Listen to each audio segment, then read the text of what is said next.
The fourth module covers chapters 6 and 7, and it is about the impact of global competition and the importance of marketing research and the process of marketing research in the global arena. I will now outline what chapter 6 is about. Competition in the global arena is much different than what it is in the domestic arena.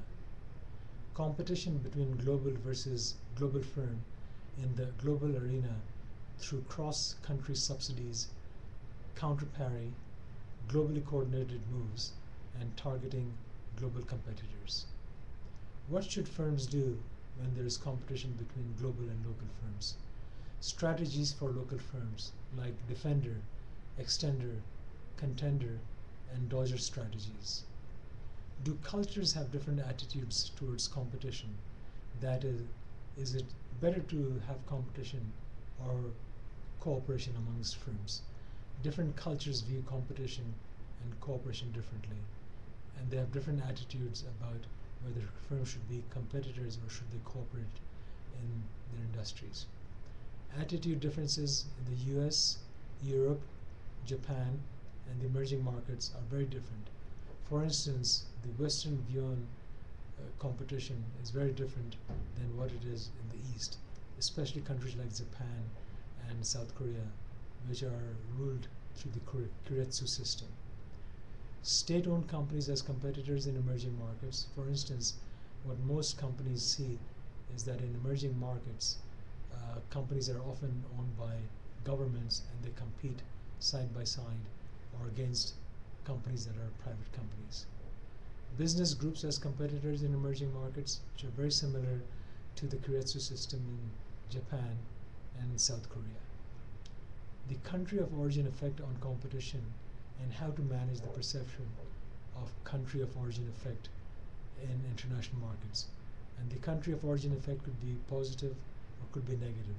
And the goal has to be to turn anything that is negative into positive. That concludes chapter 6. Now on to chapter 7. Why is it important to conduct research when going to global markets? Why is it important to have marketing and market research in the global arena? What are the challenges in research when going to foreign markets?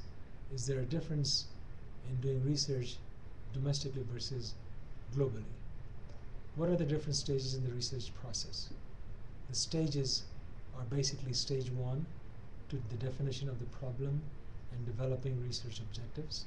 Stage 2 is to determine where to get information from, primary source or secondary source, or primary and secondary source, and the problems associated with collecting data in the international market. Stage 3 is to collect and analyze the collected data from primary and secondary sources. Finally, the analysis of the data and reporting of the findings through the analysis. Using the research process to study competitors. Should marketing research or market research be used to study competitors? Not just competitors, but also governments. Should research be outsourced? Should a company try to avoid bias if it is being conducted by people within the company, or should they outsource research to a marketing research company so that there is no bias involved in the research process and the findings are going to be, and the reporting of the findings will be unbiased? Multinational firms need to develop a global information system to help them with their decision-making process in different markets. That concludes module